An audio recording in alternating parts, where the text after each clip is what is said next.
Mən bu fikrinə razı deyiləm. Bu barədə bir videoda çəkmişəm. Fitrət ancaq yaxşılığa dəvət eləmir. Fitrət pisliyə də dəvət edir.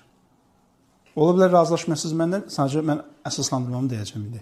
Fitrət nədir? Birinci fatara kəlməsini bilmək lazımdır. Fatara ərəb dilində yaratmaq deməkdir. Fatirus səmavat vəl ard. Və müfəssirlərimiz, təfsir alimlərimiz fitrəti belə təfsir edirlər. İnsan yarananda əvvəldən var olan şeylər. Buna deyirlər fitrət. Yəni sən var olanda, dünyaya gələndə o səndən var artıq. Fitrət buna deyirlər. İndi Qurana baxanda, çünki bu fitrət bəhsi dini bəhsdir, dindaxili bəhsdir. Mən dini mətnlərdən arqument gətirəcəm. Deməli, Qurana baxırıq. Quran, məsələn, çox maraqlıdır. فَأَلْهَمَهَا فُجُورَهَا وَتَقْوَاهَا Allah insana həm pislikləri, yəni pislərin nə olduğunu, həm də yaxşıların nə olduğunu ilham elədi. Nə deməkdir bu? Niyə Allah pislərin də nə olduğunu ilham eləyir? Çünki insanda pisliyə meyl var. O meyl olmasaydı, Allah onu niyə insana ilham eləsin? Və ya başqa bir arqument. Həzrət Yusuf nədir? İnnən nəfsə ləəmmaratun bis-su. Nəfs insanı pisliyə dəvət edir. Əmmaratun. İndi ərəb dilinin qrammatikasını bilənlər var dostlar. Ləəmmaratun sözündə iki dənə vurğu var. Bir lam, bir də əmmaratun. Amirun demir, əmmaratun deyir. Bir sözdə iki dənə vurğu varsa, bu onun əhəmiyyətinə işarədir.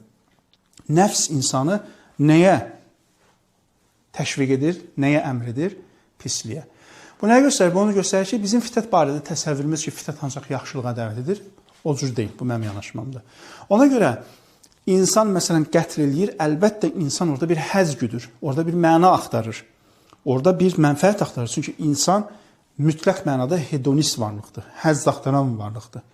Aydındır? O, hətta İbn Sina da deyir, hətta arif olsa belə, hətta məsələn yüksək məqamlara çatsa belə, o orada bir mənfəəti var.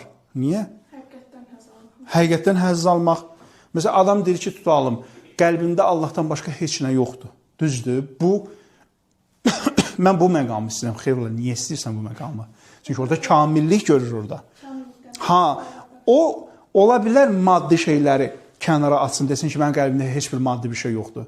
Amma insan hər bir halda mənfəət güdür. Ona görə Kantın o öhdəçilik vəzifəsi o nəzəriyyədə yaxşı bir şeydir, amma praktikada heç bir əhəmiyyəti yoxdur.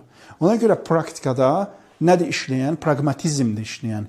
Pragmatizmdir bugün dünyanı çiçəkləndirən.